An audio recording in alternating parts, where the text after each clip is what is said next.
মনোজিৎকে immediate তাকে চরম শাস্তি দেওয়া উচিত।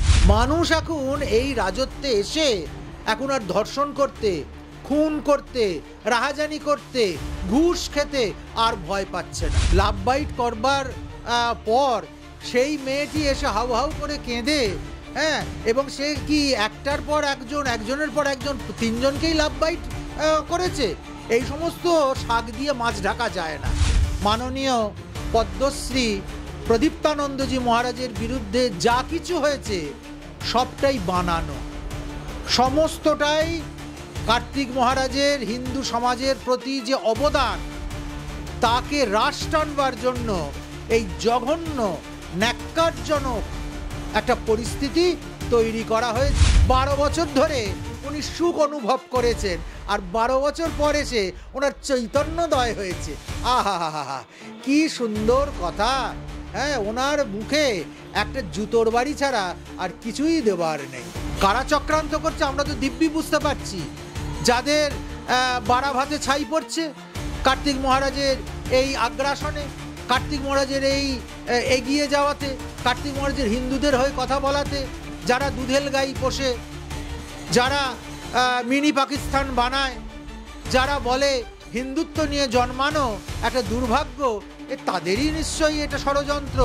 অতএব মা বোনদের আমি সতর্ক করছি, হয় তোমরা এই অন্যায়ের বিরুদ্ধে একসঙ্গে রুখে দাঁড়াও।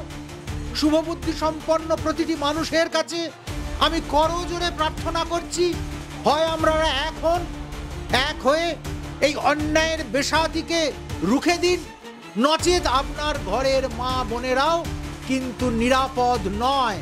তিনি নিজে একজন নারী, অথচ তার রাজ্যে একের পর এক নারী ধর্ষিতা হচ্ছে, একের পর এক নারীর প্রাণ চলে যাচ্ছে। এরপরও জোর গলায় তিনি বলবেন পশ্চিমবঙ্গের উন্নয়ন চলছে, পশ্চিমবঙ্গ সব ঠিক আছে এবং পশ্চিমবঙ্গে সর্বত্র শান্তি বিরাজ করছে। উন্নয়নের এটাই হচ্ছে সবচেয়ে বড় চিহ্ন। তুমি কতগুলো খুন করলে, কতগুলো ধর্ষণ করলে, কি পাচার করলে, কেমন করে সিন্ডিকেট করলে, কেমন করে অন্যায় ব্যভিচার করলে, তুমি যত করতে পারবে তত তোমার মর্যাদা বাড়বে, মান বাড়বে। 2024-এর 9ই আগস্টের আরজিকর ঘটনা যা গোটা রাজ্য রাজনীতিকে নড়বড় করে তুলেছিল, ঠিক সেই ঘটনারই 1 বছর পূর্ণর আগেই আবারও শিক্ষা প্রতিষ্ঠানে একজন ছাত্রীকে গণধর্ষিত হতে হলো এবং কোনো মতে প্রাণে তিনি বেঁচে ফিরেছেন সেখান থেকে। এই যে কর্মসংস্থান মানে কর্ম কাজের জায়গা, যেটা আমরা আর্য করে যদি বলি সেটা তার কাজের জায়গা ছিল, অন্যদিকে একটি শিক্ষা প্রতিষ্ঠান ছিল, এবং এখানে যেটি একদম সাউথ ক্যালকাটা ল কলেজ, একটি শিক্ষা প্রতিষ্ঠান, লয়ের স্টুডেন্ট সে, তার সঙ্গে এই ধরনের ঘটনা ঘটলো এবং সেই ঘটনা ঘটিয়েছে সেই কলেজেরই একজন প্রাক্তনী, যে একজন অঘোষিতভাবে অস্থায়ী কর্মী হিসেবে তিনি কাজ করছেন, যেমনটা অভিযোগ সামনে আসে। প্রথমে তো এই বিস্তারিত এই ঘটনা নিয়ে কি বলবেন? ঠিক বিচার হতো। যারা অভয়াকে এই পৃথিবী ছেড়ে চলে যেতে বাধ্য করলো, ওই নৃশংস হত্যা, ধর্ষণ এবং অন্যায় চাপা দেওয়ার যে নির্লজ্জ প্রয়াস যারা করলো, আর তার বিরুদ্ধে সারা পৃথিবীব্যাপী যে আন্দোলন হলো, সেই আন্দোলনকে সুপরিকল্পিত উপায়ে যারা ধামাচাপা দিয়ে দিল, তাদের যদি বিচার হতো, তাহলে ঠিক 1 বছরের মাথায় এসে আমরা কিন্তু আজকে ল কলেজের, আইন শিক্ষা প্রতিষ্ঠানের এই বেআইনি একটা পরিণতি আমরা দেখতাম না। কিন্তু আমাদের পশ্চিমবঙ্গের আদতই হয়ে গেছে যে এখানে কোনো ন্যায়ের বিচার আমরা পাই না। আমরা কোনো অন্যায়ের বিপক্ষে দাঁড়িয়ে নিজেদের ন্যায়কে ছিনিয়ে নিয়ে আসতে পারি না। আমাদের সঙ্গে না আছে প্রশাসন, না আছে শুভবুদ্ধি সম্পন্ন মানুষ, আর না আছে এই পশ্চিমবঙ্গের মাননীয়া। তিনি যদি একটু সতর্ক হতেন, একটু সঠিক পদক্ষেপ, তার যে দায় এবং দায়িত্ব এবং কর্তব্য তাকে যদি মনে রাখতেন, তিনি নিজে একজন নারী, অথচ তার রাজ্যে একের পর এক নারী ধর্ষিতা হচ্ছে, একের পর এক নারীর প্রাণ চলে যাচ্ছে। এরপরও জোর গলায় তিনি বলবেন পশ্চিমবঙ্গের উন্নয়ন চলছে, পশ্চিমবঙ্গ সব ঠিক আছে, এবং পশ্চিমবঙ্গে সর্বত্র শান্তি বিরাজ করছে। এক সময় বলতেন না যে পাহাড়ে শান্তি, এখন সারা পশ্চিমবঙ্গ জুড়ে সেই শান্তি তিনি দেখতে পাচ্ছেন। এটা একটা লজ্জার ব্যাপার, ধিক্কারের ব্যাপার। দীর্ঘদিন আগে ওই কলেজের এক প্রাক্তনী কলেজের পাঠ চুকিয়ে দেবার পর কলেজটাকে তার মৌরুষি পাঠটা বানিয়ে ফেলেছে। ইউনিয়ন রুমের ভেতরে বেলেল্লাপনা চলছে, যাচ্ছে তাই চলছে। তার কারণ কি না, এ প্রভাবশালী সমস্ত তৃণমূলের প্রভাবশালী নেতার সঙ্গে তার ছবি আমরা সোশ্যাল মিডিয়ায় আপলোড হতে দেখতে পাচ্ছি। শুধু তাই নয়, ওই ইউনিয়ন রুমের ভেতরেই তার মজলিস চলছে এবং পুরো কলেজ জুড়ে তার অলিখিত রাজ।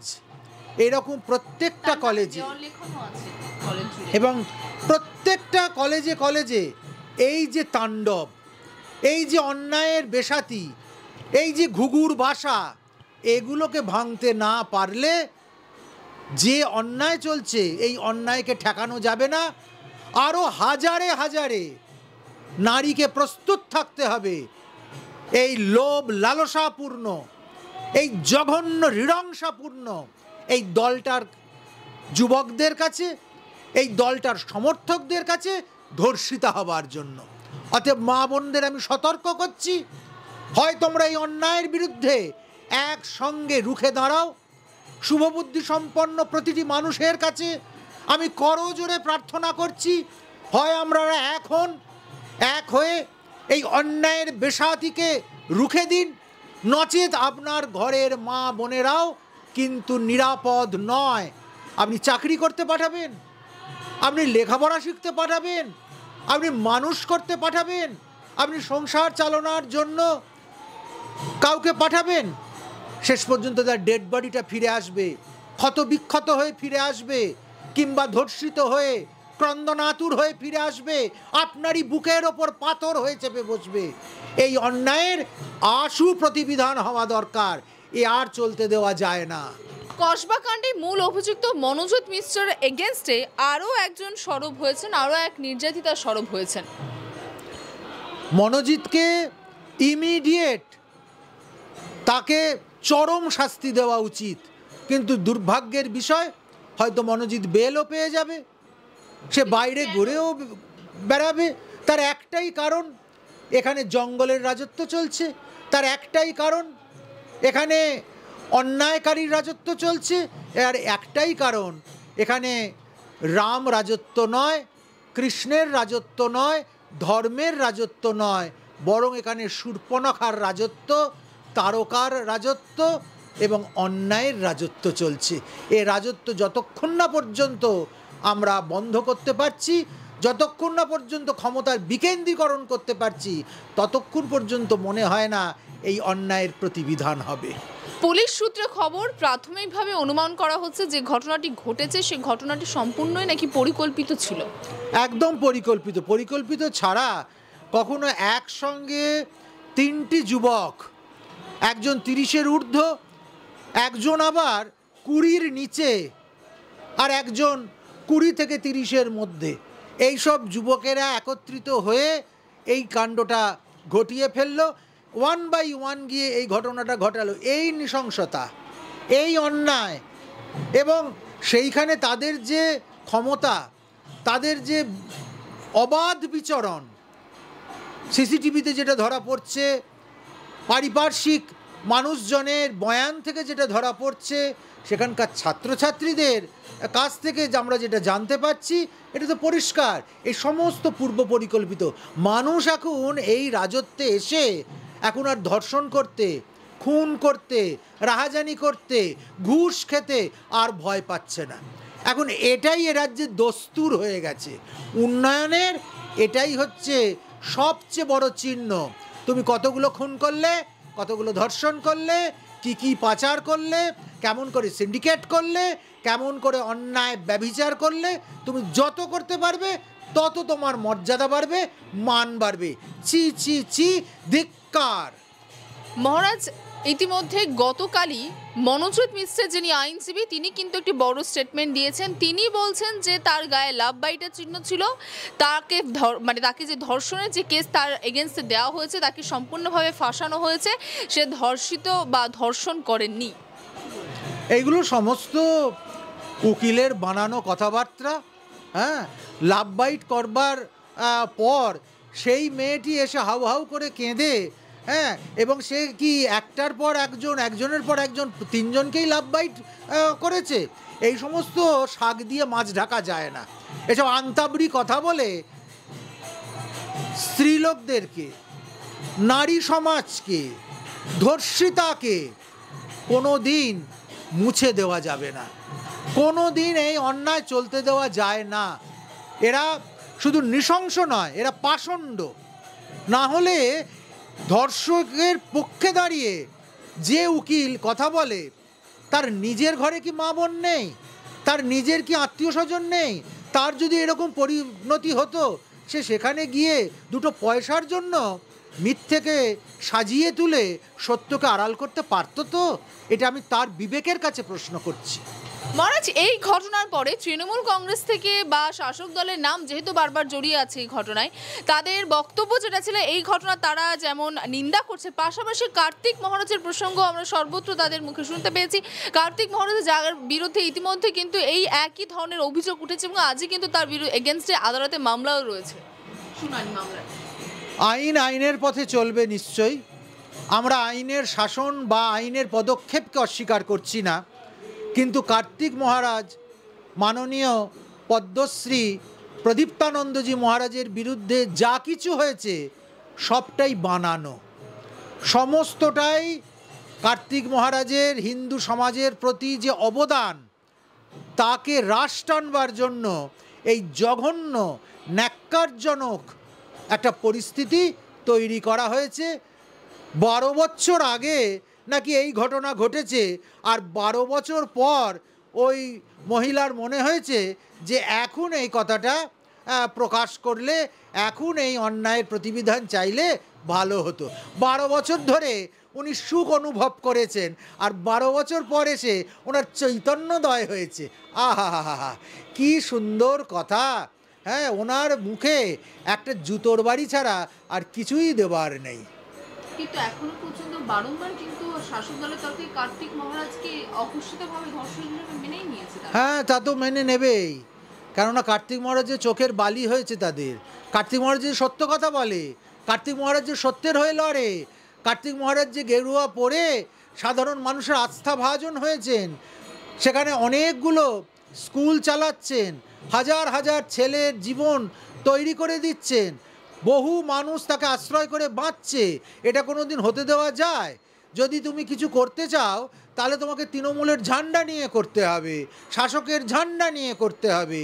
তুমি তোমার গৈরিক ধ্বজ নিয়ে, তুমি তোমার ব্রত নিয়ে, আদর্শ নিয়ে, জীবনকে উৎসর্গ করার অগ্নিময় শিখা নিয়ে তুমি মানুষের পাশে দাঁড়াবে। এটা কখনো সহ্য করা যায়? এই জন্য তো কার্তিক মহারাজকে শেষ করে দিতে হবে, চক্রান্ত করতে হবে, তাকে ধর্ষক বানিয়ে দিতে হবে। কারা চক্রান্ত করছে আমরা তো দিব্যি বুঝতে পারছি। যাদের বাড়া ভাতে ছাই পড়ছে কার্তিক মহারাজের এই আগ্রাসনে, কার্তিক মহারাজের এই এগিয়ে যাওয়াতে, কার্তিক মহারাজের হিন্দুদের হয়ে কথা বলাতে, যারা দুধেল গাই পোষে, যারা মিনি পাকিস্তান বানায়, যারা বলে হিন্দুত্ব নিয়ে জন্মানো একটা দুর্ভাগ্য, তাদেরই নিশ্চয়ই এটা ষড়যন্ত্র। এ আর বলে দেবার কি আছে? নিশ্চিতভাবে তাই বলছি। শুধু শাসক দলের কথা নয়, আমি একটি বাইট দেখছিলাম, তাতে দেখছি যে মাননীয়ার সাগরেদ যারা, সেই মাননীয়া বিধায়িকা পর্যন্ত কিভাবে এটাকে টুইস্ট করছেন, কিভাবে কার্তিক মহারাজের বিরুদ্ধে বলছেন, এবং সম্পূর্ণ যে ঘটনাটা প্রমাণিতই হয়নি, যে ঘটনাটা আইনের এখনও ঠিকভাবে দ্বারস্থ হয়নি, সেই ঘটনাটা তিনি নিদান দিয়ে দিচ্ছেন। এ হতে পারে না। একটা সাধুকে বেইজ্জত করতে গেলে, একটা সাধুকে অপমান করতে গেলে অনেক ভেবেচিন্তে করতে হয়। আমরা দীর্ঘদিনের এই প্রবীণ সন্ন্যাসীকে তো দেখেছি, তার বিরুদ্ধে এ কথা বলা যায় না, এর কোনো ভিত্তি নেই, সম্পূর্ণ মিথ্যা রটনা করে কার্তিক মহারাজের চরিত্রকে কলঙ্কিত করা হচ্ছে। তবে এটা ঠিক, উনি তো প্রদীপ্তানন্দ, ওনার দীপ্ত হুতাসনের মতো যে ব্যক্তিত্ব, তাতে যারা ওর পিছনে লেগেছেন, যারা ওকে কলঙ্কিত করতে চাইছেন, তারা ওই হুতাসন বহ্নিতেই জ্বলে পুড়ে ছারখার হয়ে যাবেন, খাক হয়ে যাবেন। আরো ভালো ভালো খবর দেখতে সাবস্ক্রাইব করুন বাংলা হান্টের ইউটিউব চ্যানেল। বাংলা হান্টের আরো খবর দেখতে নজর রাখুন। বাংলা খবর মানেই বাংলা হান্ট।